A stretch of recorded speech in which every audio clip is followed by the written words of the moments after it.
कोई दिक्कत नहीं है, आप दो आदमी आप मुख्यमंत्री आवास पर अपना ज्ञापन देने के जा रहे हैं।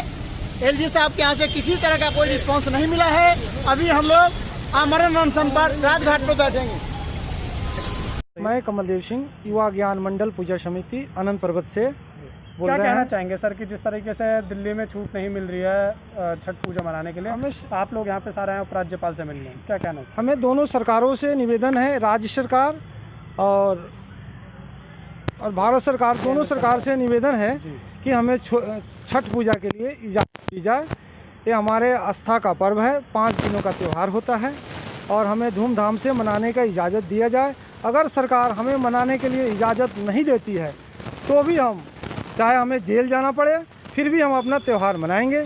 इसके लिए हमें कुछ भी करना पड़े, हम इसके लिए पीछे नहीं हटेंगे। बहुत मैया की जय, छठी मैया की जय, पूर्वांचल एकता जिंदाबाद, पूर्वांचल एकता जिंदाबाद, जय छठी मैया, जय छठी। जी, अरुण जी, अभी आप उपराज्यपाल के पास गए थे, वहाँ पर भी आपने ज्ञापन सौंपा, उसके बाद आप सीएम आवास पे आए थे, क्या बात हुई? आप अंदर से आए?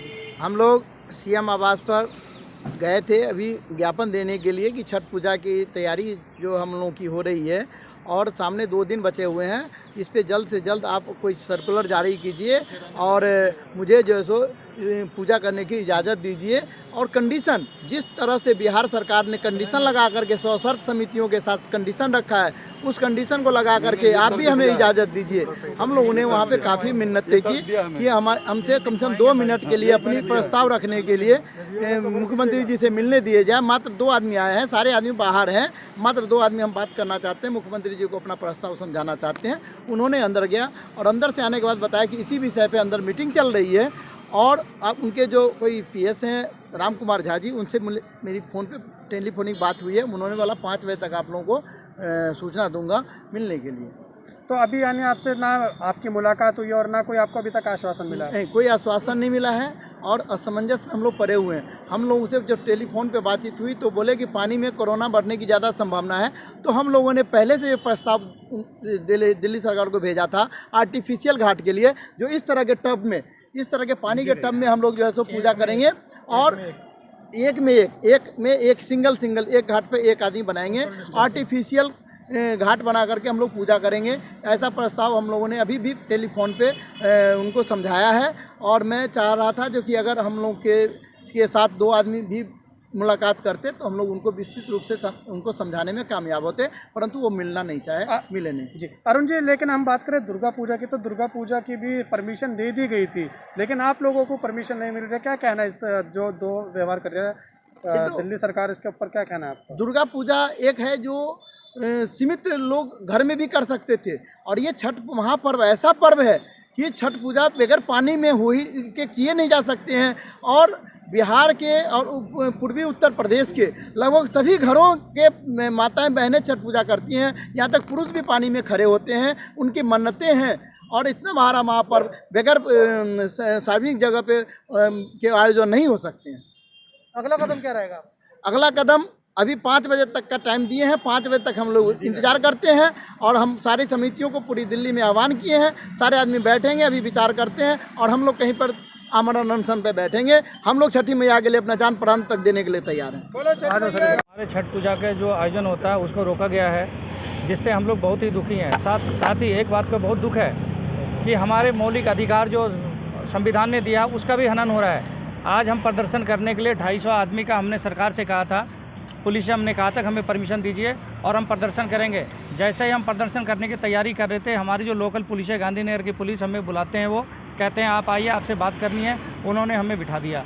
हालांकि उन्होंने हमारे साथ कोई गलत काम नहीं किया, हमें हमारा इज्जत से हमें बिठाया। लेकिन मैं इनसे कहना चाहता हूँ, कुल मिला के ये प्रदर्शन को कुचलना चाहते हैं। ऐसा क्यों करना चाहते हैं आप? क्या इस देश में कानून सिर्फ पूर्वांचल वालों के लिए है?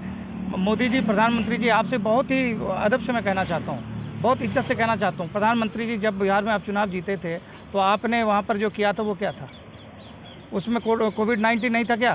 केजरीवाल जी से मैं कहना चाहता हूँ, केजरीवाल साहब, आपने दीप जलाया था, वो क्या था? तो इस तरह से हमें आप बेवकूफ़ क्यों समझते हैं कि पूर्वांचल वालों को समझ नहीं है? हम छठ पूजा के लिए जो भी आप गाइडलाइन देते हम उसका पूरा पालन करते हैं। अभी भी कुछ नहीं हुआ है। जो माताएं बहनें जो किराए पे रहती हैं उनको बहुत दिक्कत होने वाला है, क्योंकि आपको या तो समझ नहीं है या अगर आपको समझ है तो आप समझना चाहते नहीं हैं।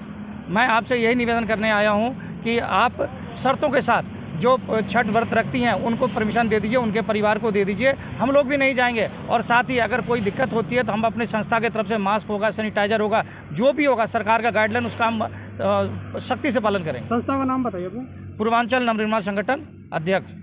तो सर अगर आपकी बातें नहीं मानी जाती, अगर दिल्ली सरकार ने परमिशन नहीं दिया, अगला परमिशन क्या आप देखिए, मैं इस बात पे मैं कुछ नहीं बोलना चाहूँगा, लेकिन इतना मैं जानता हूँ कि पूर्वांचल की आबादी दिल्ली में 50 लाख के करीब है और मैं नहीं समझता हूँ कि दिल्ली सरकार इसे रोक पाएगी। सभी लोग, हमारे पास बहुत सारे लोग आए, उन्होंने कहा कि हम छठ पूजा वहीं मनाएंगे जहाँ मनाते आ रहे हैं, कर हम जगह चेंज नहीं करेंगे।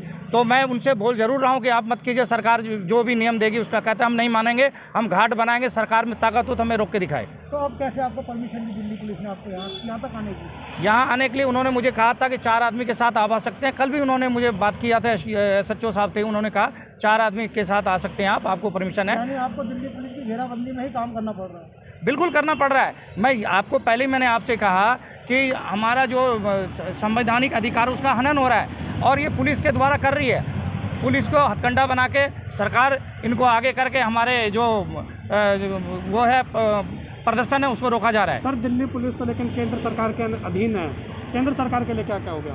मैंने पहले ही कहा, मोदी जी दो तरफा राजनीति करते हैं। जब वो बिहार चुनाव में थे तो चुनाव में बहुत सारी रैली कर रहे थे।